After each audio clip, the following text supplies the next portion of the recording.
weeks, I had strayed and walked around the room and the audio didn't pick up, even if I had the lapel mic, because for some reason the lapel mic in this room seems to be a bit weak.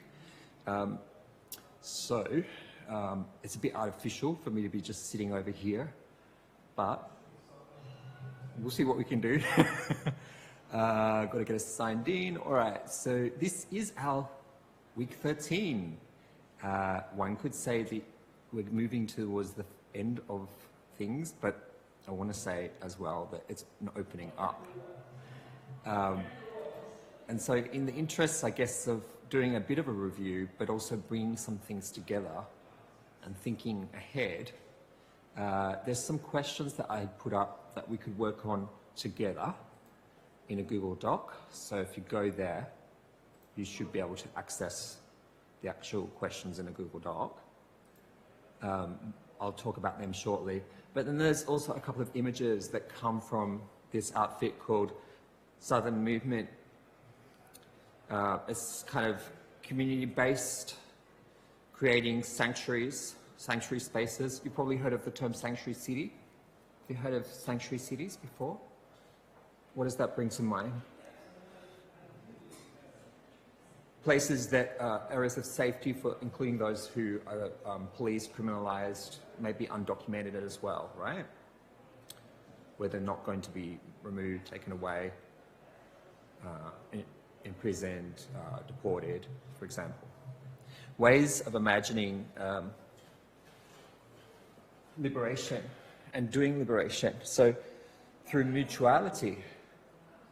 And these are ideas that spring out of community organizing in Turtle Island, right? In North America, in the United States in particular, with reference to this particular graphic. I would suggest that there are some synergies with some of the movements that we've looked at across the South. And so I guess it's no coincidence that they've badged Southern Movement blueprint, right? And we do draw inspiration across borders as well, which are only, in some senses, notional borders, even if they are also political and physical and impact on people's lives. Freeing our imagination from these notions of an isolated North and an isolated South, hopefully, is something that you've been able to feed into in thinking critically about movements in the South as well. So, looking at this particular blueprint for organising, to what extent, when we sort of see the infrastructures that it speaks to in the midst of socioeconomic and political complexities and violences, something that you can relate to?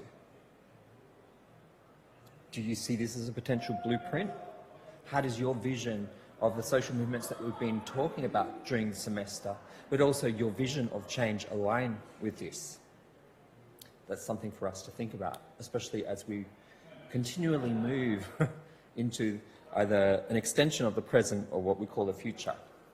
Actually, last night I was listening to a lecture given by Judith Butler on space and time and space, but through the lens of the work of Hannah Arendt. Is this work familiar to you? Just as a side note, we could all listen to this on YouTube. There's a number of Butler lectures that I've been tapping into. I don't know if it's just because of the algorithm and they've been coming up, but I found in particular in recent times their work very generative. So there are some ways in which what I hoped to do for today would coincide with some of the reflections that Butler offers through engaging, re-engaging with the work of Hannah Arendt, yeah? Jewish historian. But before we sort of get started properly, hello there. Since we are running a little bit late, we won't have oodles of time, speaking of time, because time is a matter for deliberation today as well. I've got to get into the PowerPoint. All right.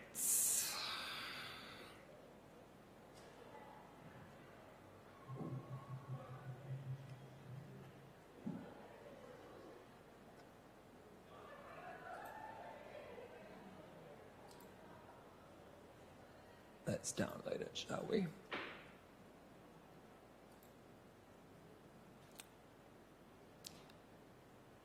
or anything. No need to update. Okay, let's use this version. So I've just let everyone know as an orienting device that we'll be hopefully working on a couple of these questions in here. And it's in a Google Doc. You can find that from the lecture page. I should probably put on my glasses. Okay, so a lot of these questions are concerned with time and space. Now, I've just referred us to a philosophical reflection of Butler through the work of Hannah Arendt that we could tap into on YouTube. And to be sure, I don't know if anyone watches Philosophy Tube. Does anyone watch that series? Time and space relations are the subject of a great amount of theorizing within different branches of philosophy, right? But I want to bring the question of time-space to bear in reconsideration of social movements in the South as we've had within the unit, yeah? Particularly in reference to what people imagine and how people image futurity, yeah? Here I'm talking about the temporality of movements, their rise, or their rise and fall, the different life cycles within mobilizing and building of movements.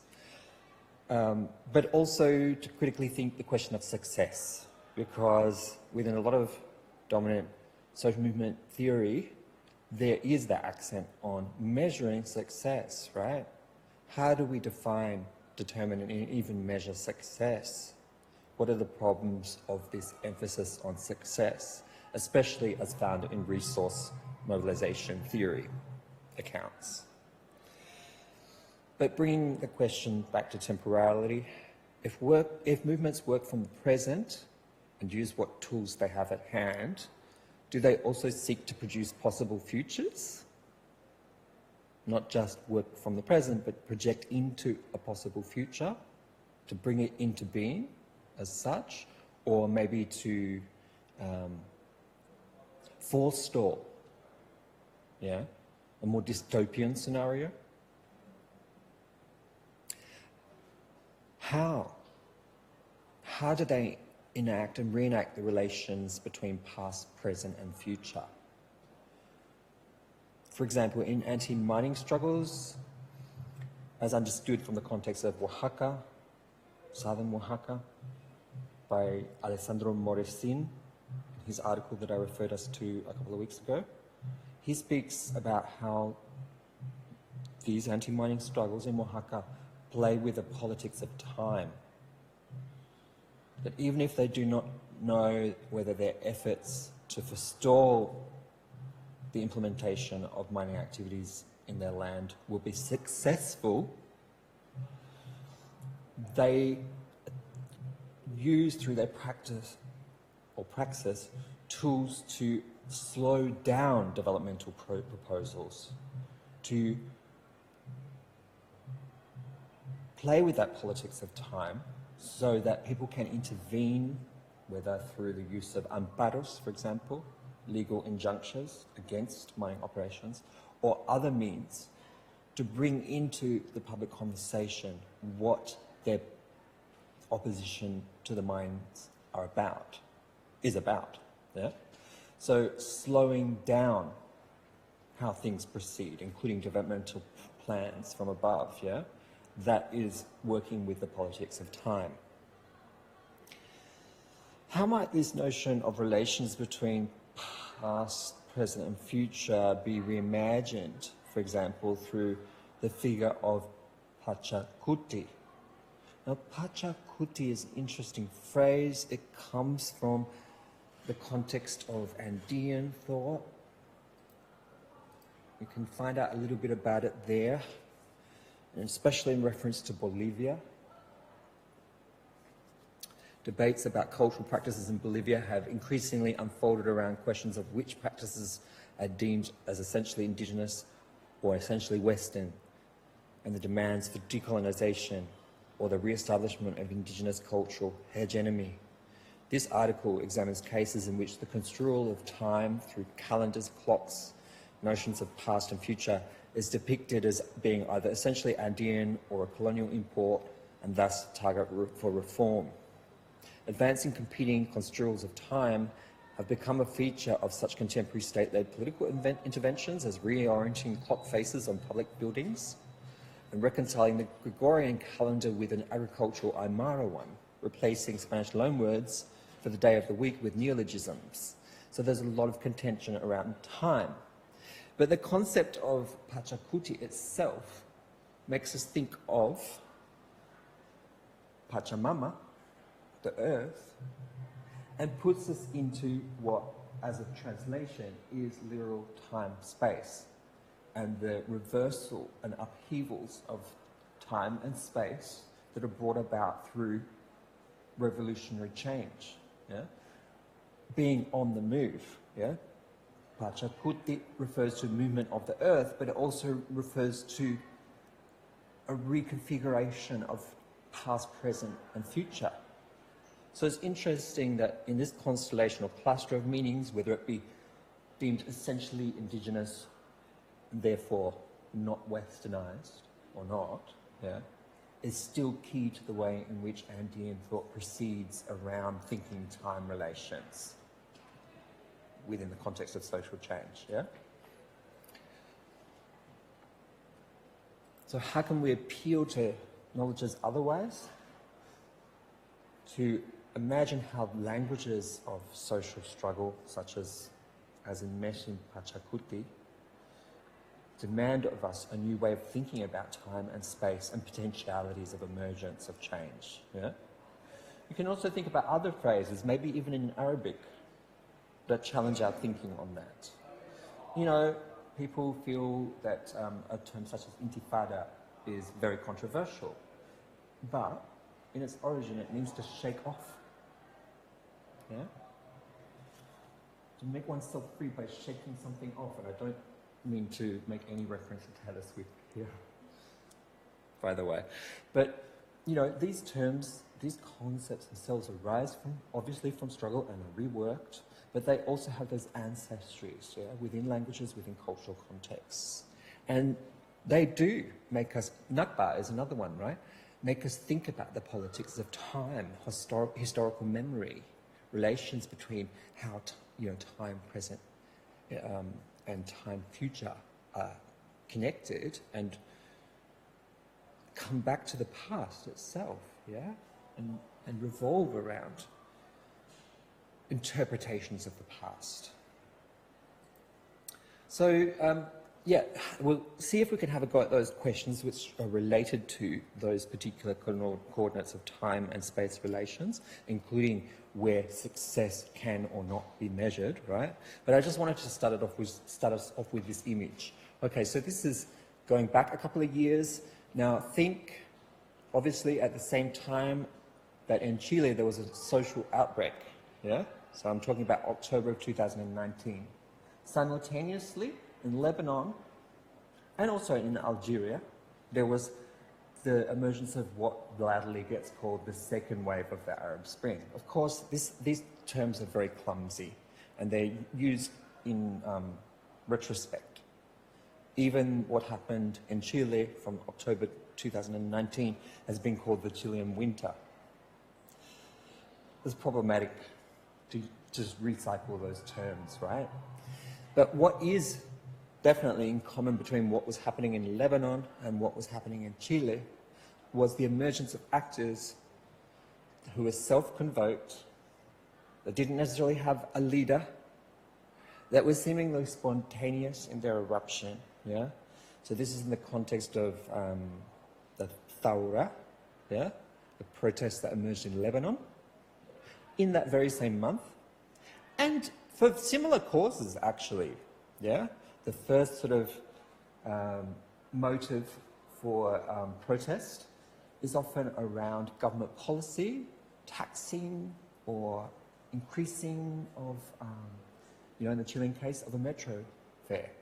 So these sorts of moments seem to provoke multitudinous actors, yeah, to spontaneously emerge. But how spontaneous are they? Yeah, even in the wake of what happened with the arrest and the death in custody of Masa Amini in Iran, yeah, she was a Kurdish young woman, unleashed massive protests as well. And I remember at the time, people were talking about them as if they had no form, as if they had no form of organization or thought, which informed them. Where such mobilizations that can coalesce into larger movements go is unpredictable. That's absolutely true. So the timescales of popular movements require us to think about spinning. And I said before to Veronica that kind of unconsciously I was going to invoke this image of a spinning top, or the zumbaylu, yeah? Without necessarily making reference to weaving, the other meaning of spinning, as a physical act of sewing, re-sewing, weaving, weaving.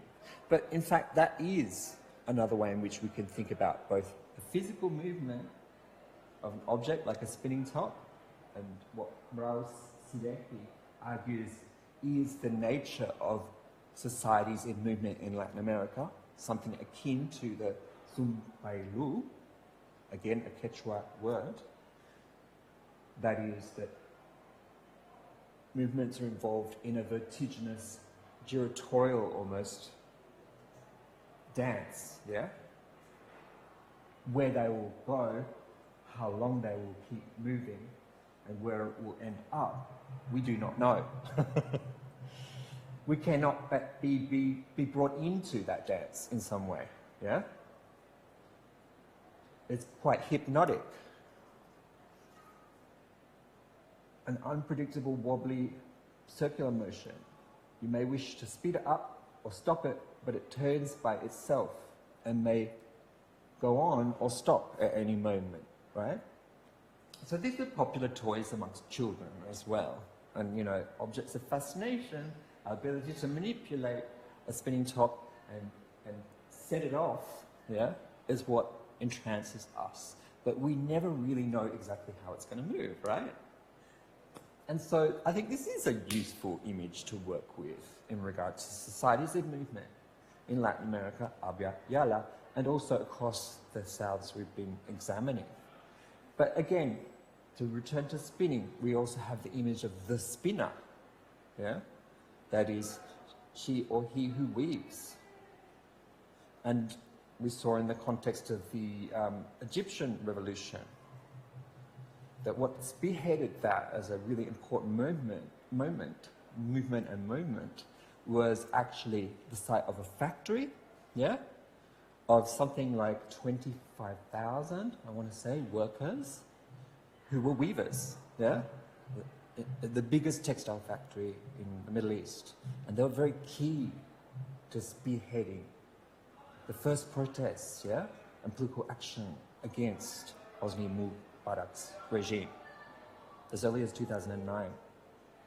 So how social movement actors such as those that we've considered during the unit involve not just in this kind of vertiginous motion, but also spinning in the other sense, weaving and reweaving relations, making possible new kinds of networks to emerge as well.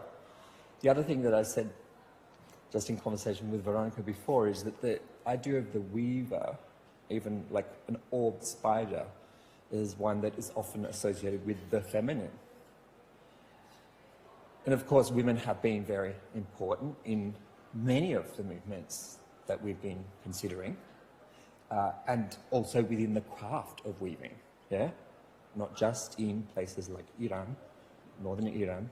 I'm thinking about my friend Shima and how she was hoping to work on the question of how women weavers and collectors are also involved in resisting femicide in Iran, in northern Iran.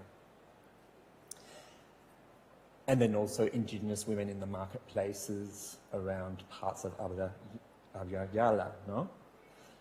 We can think about those acts as being constitutive of local society and economy, but also as context, collective context, where people can plan and deliberate and talk.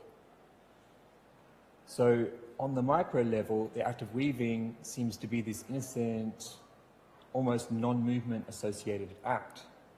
And I say non-movement because I'm obviously bringing in a term that's actually been used by theorists. Yeah? Has anyone heard that term non-movement before? Maybe we can come back to it. The most seemingly innocent, intimate acts, yeah, of weaving can be the grounds for something bigger, right? Okay. But often we get trapped through dominant strains of theory in trying to think the bigger picture, of course, in those more quantitative obsessions around measuring success of movements. Yeah? So if we turn, for example, to the idea of the life cycle of movements that is prominent within resource mobilization theory, we see the tendency to imagine, you know, almost like a butterfly emerging from a cocoon, yeah? A sort of premise of the genesis of social change and the emergence of movements that is very evolutionary, yeah? That imagines time on the basis of a linear kind of movement forward, right? This is a very Judeo-Christian concept, a teleological narrative of change which assumes an inexorable drive towards the future.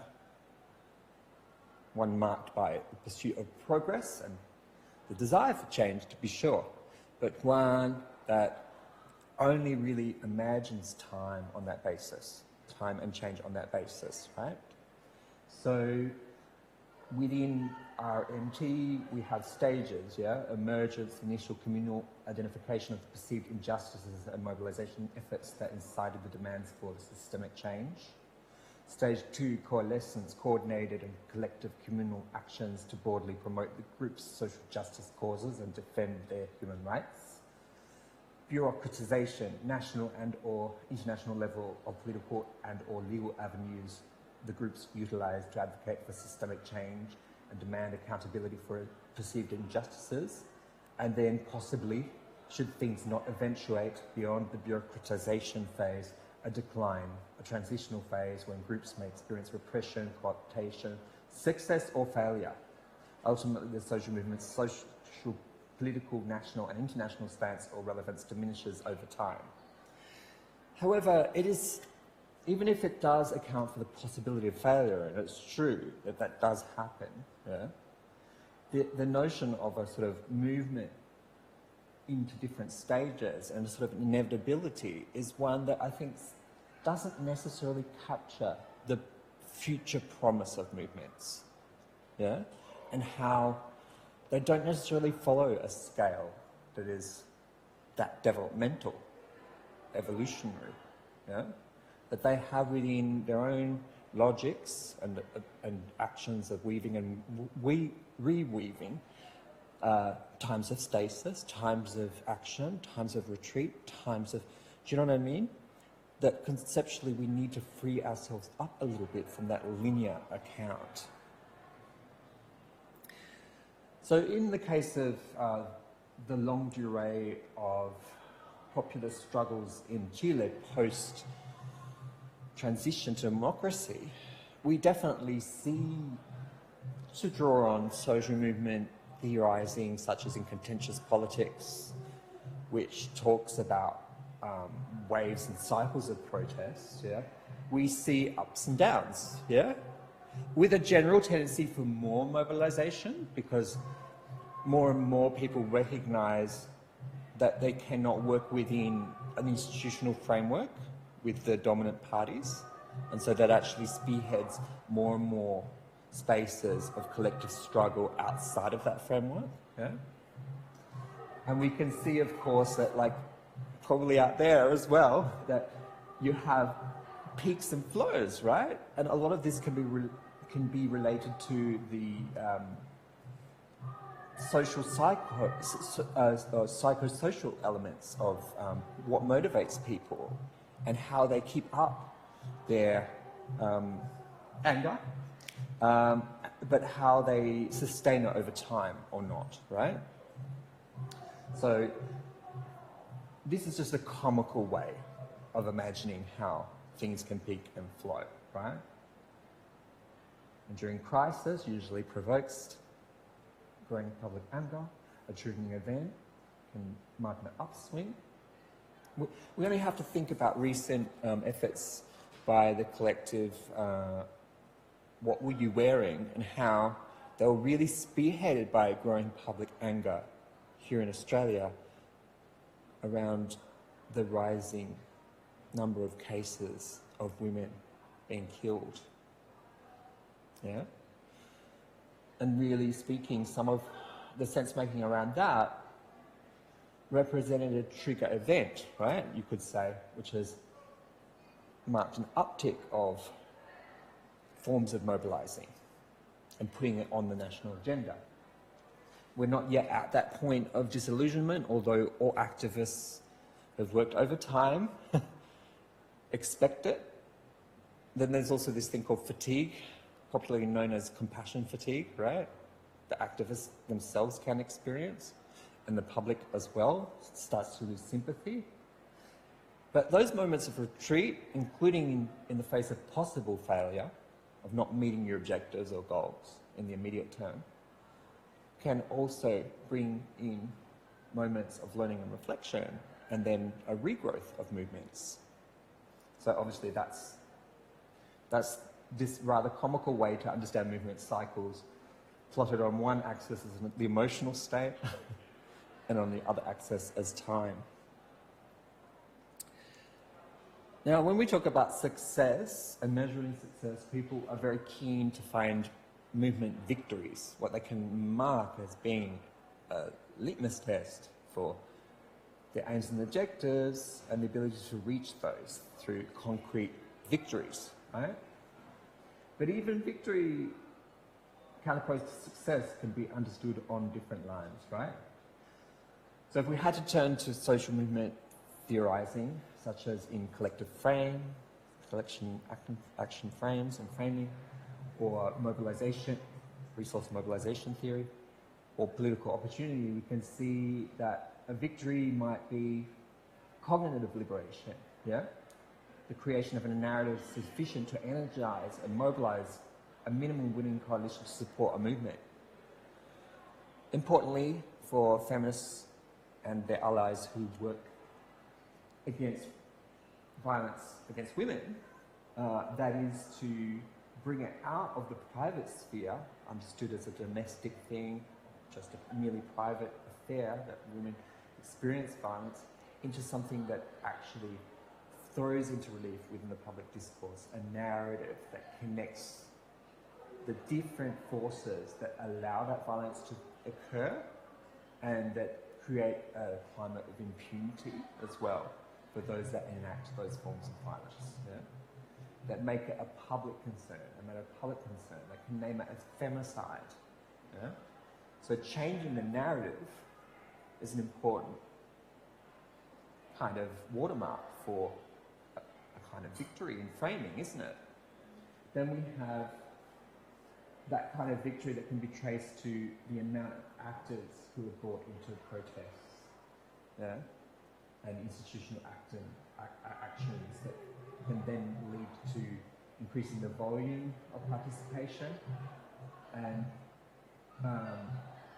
the investment in time to overcome the resistance of the target of those protests. Yeah? Political opportunity victories might be seen in the ability to take advantage of divisions within the target group or institution, and those that defend it, to weaken repression and allow for the construction of a minimal winning coalition with key elites.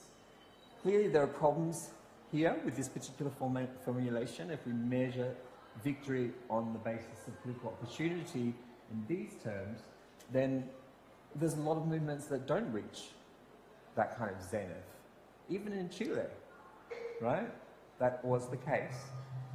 The aim was always to draft a new constitution.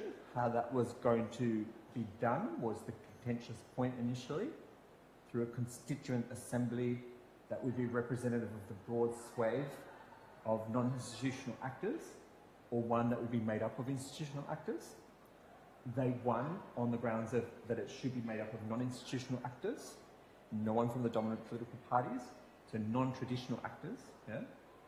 And a constitution was actually drafted that was representative of the views of those canvassed and those actively involved in the constituent assembly made up of different collectives.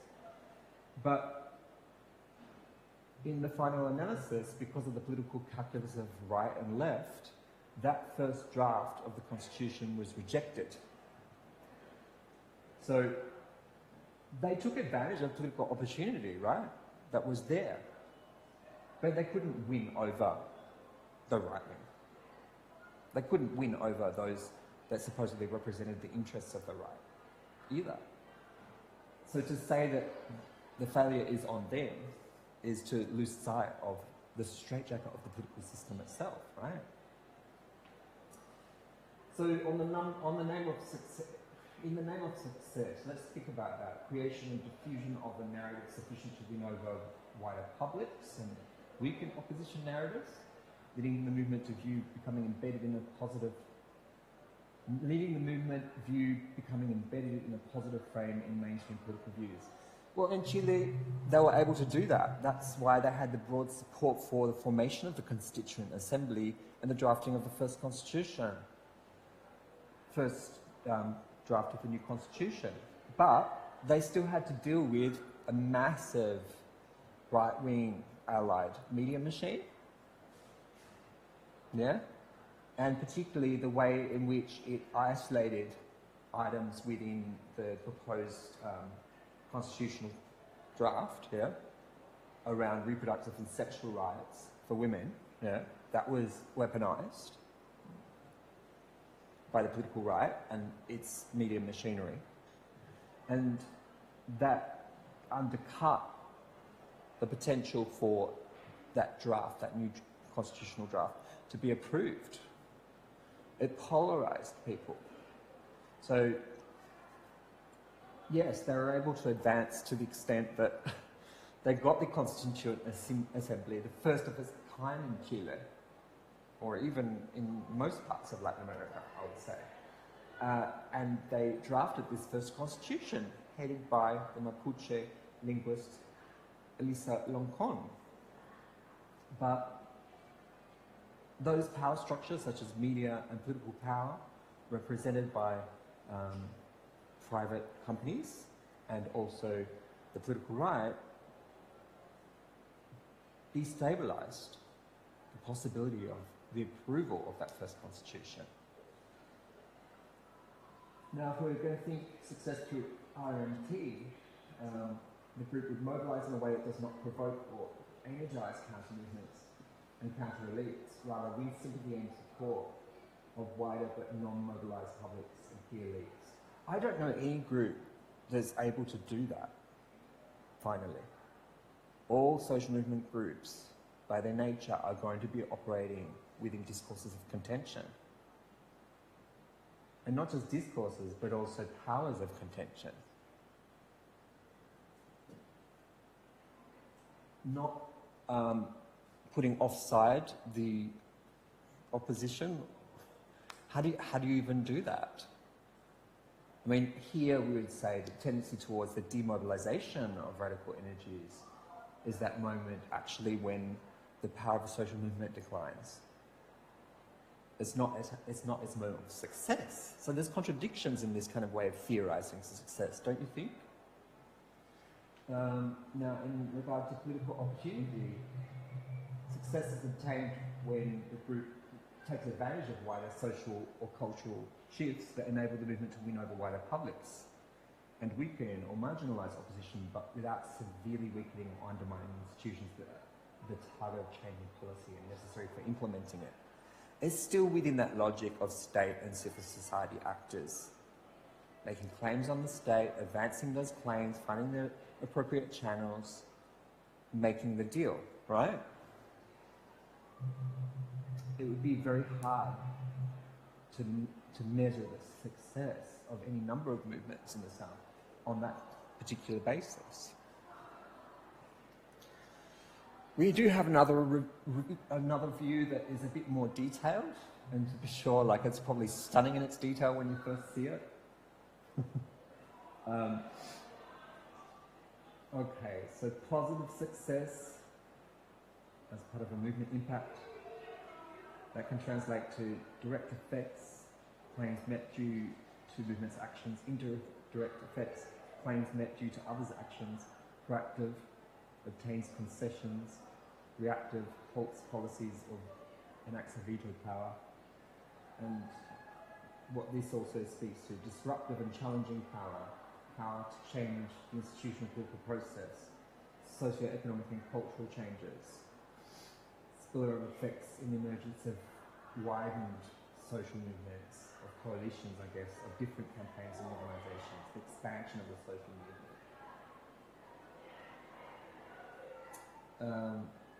Where failure emerges, is this the result of an unintended consequence, a contradictory consequence? That is, inconsistencies of movement discourses involved over time, opposed movement discourses and practices, increased repression, co-optation and neutralisation, and counter movements.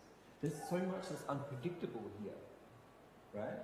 But even if these are, sort of sustained in terms of the internal coherence of movement and how it translates itself to a wider public, even assuming that, the possibility of cooptation is ever present, especially with changes of government, where new governments come to power as a result of social movement actions, but also the force of counter movements as well, right? What do you think of this graph, this graphic? Do you think it's useful to maybe complexify the way in which we image possibilities of success and what that entails? Anyway, it's something for us to consider. The other sort of bellwether term that comes up again and again is this notion of collective identity, right?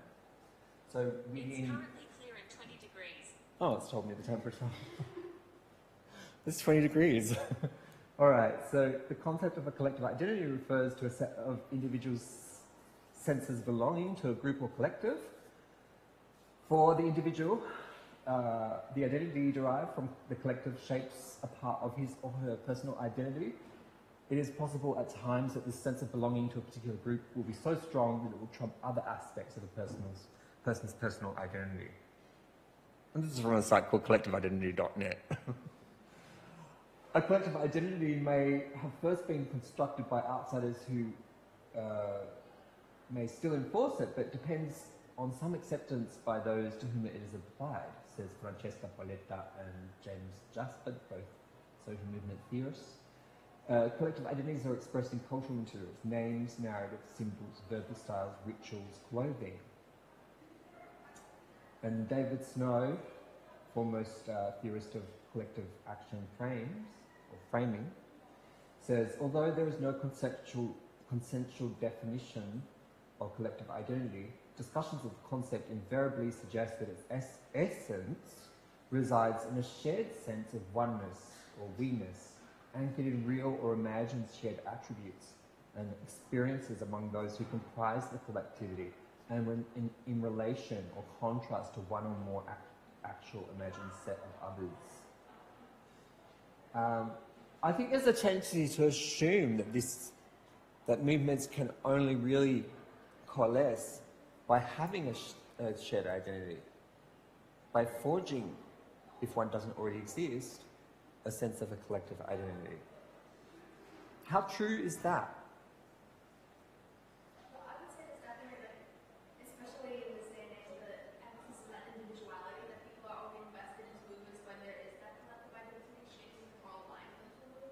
In saying that, it's obviously very important because one doesn't have to be a part of the collective identity to have empathy or sympathy for the cause and to align themselves with it. But I suppose there's that emphasis of needing that collective identity to have that solidarity. So through the process of identification itself. But there we've called it process, right? Not a thing unto itself. I remember the Canadian institutional ethnographer, why is her name escaping me? I've got COVID brain. Post-COVID, by the way. Dorothy Smith, okay, great feminist sociologist, institutional ethnographer, saying there's a tendency within sociology, and social movement theorizing is part of that, to thingify the world, to make everything into an object for analysis, right? Instead of emphasizing relations. And even identity itself is imagined as a thing, right? This is why someone like Kim Tolbear, who's a Dakota indigenous feminist theorist, she says, let's throw away this word identity. It entraps us in these individualized notions, right? We should be talking instead from an indigenous epistemological standpoint and ontology of relations. I am who I am to the degree that I have a relation with you as another human being, but also with other non-human entities, right? And so this to me really strikes a chord, because there is a tendency, even within what gets framed as identity politics, right, to bring it back to this individual as like a way of badging or having a sense of ownership and identification with a particular movement. But isn't it more about relationality when things actually get done? Or undone? Yeah? There's always that possibility. And don't we all have multiple identities? So Niuna Minos is not premised on the basis of a unitary category of woman, even, in its action and in its discourses. The transversality of its approach is actually what enables networks to be built, that is, across multiple lines. And obviously we have here a photo that kind of illustrates that. And it makes me think of Audre Lorde's really touching poem about this, where she talks about that she is divided by her sex as well as her race, and also her desires in the bedroom, because she is black, feminist, and lesbian, right?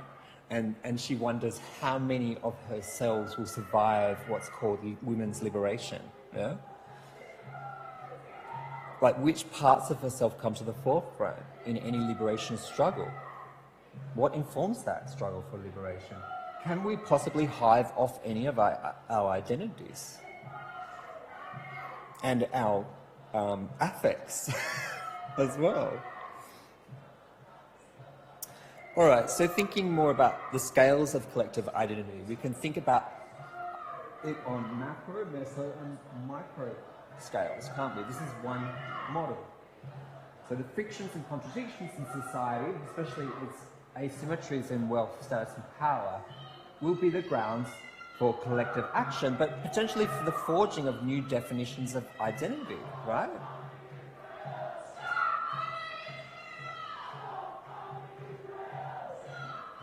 Stop arming Israel. Yeah.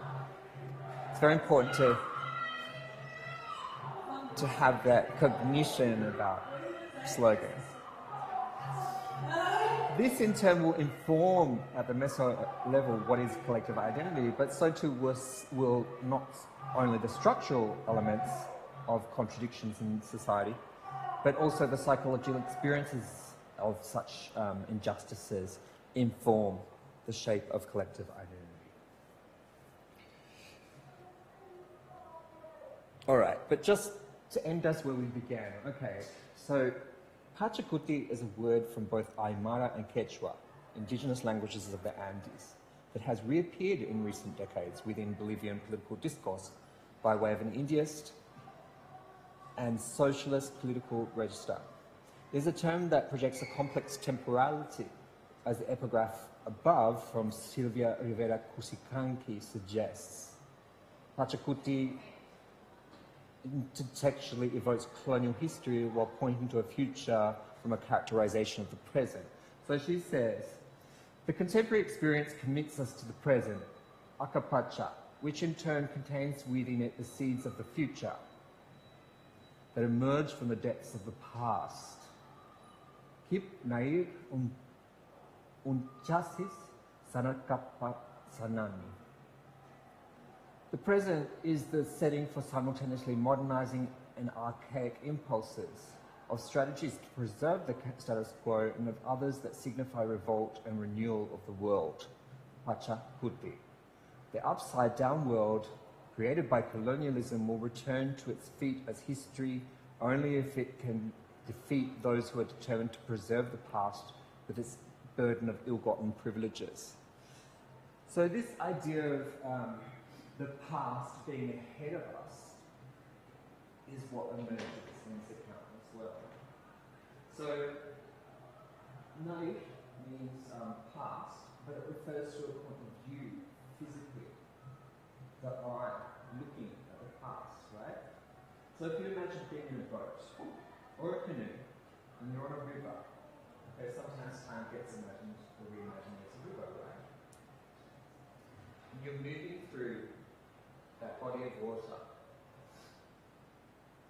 The front of the canoe or little boat, the little peak at the front is where you're sitting. And all the ripples that are going around the boat that you can see, that's the past.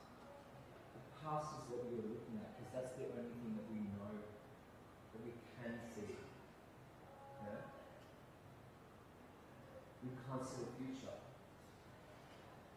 But we can see the ripples of the past around our body in the water through which we're moving, right? And so as such, the past constantly informs both the present and the direction that we're moving in, right? It's all around us. And so I think that's useful because it rethinks the relations between past, present, and future. It's very dominant in Western ways to imagine that the past is behind us or in front of us. Or for such undine concepts, it is in front of us, is what we can see. Yeah? So these are questions that we'll probably just need to leave you with. Yeah, because we started late, speaking of time and space politics. Ask yourselves these questions. How does the emphasis on success of a social movement imagine futurity? What is it premised upon? I alluded to a sort of linear narrative, which to be sure you also find within Marxism, right? As a dominant telos of change. To imagine a future socialist paradise, for example, or communist society. And dialectical materialism is very caught up within Western notions of time and change. How do we define, determine, and even measure success? What are the problems with this emphasis on success? We've seen some of them. If movements work from the present and use what tools are at hand, do they also seek to produce possible futures? Yes, they do. But how? Okay. Within their weavings, that is, how they weave their relations, including their collective identities, understood as relations, yeah? Their articulation, speaking, but also connecting and producing networks. Where that will go, just like the spinning top suggests, we do not know. Does social struggle require or depend on a collective identity? We didn't ask this before. A pre-established identity, paradigm, or structure. We've seen many cases of so-called revolutionary uprisings, even outbreaks, and so-called spontaneous spreads of repertoires of contention, frames, and even diffusion of modes of organisation. Did they all depend on a common identity? Pre-existing? And then we'll bring this up in class tomorrow. Look at that blueprint for change. How much does it chime with you? Especially the different kinds of infrastructures and the way they interrelate. Yeah? See you tomorrow. It's a little bit ad hoc this, post-COVID. But I look forward to see you in class. Cheers. No worries. Stay well.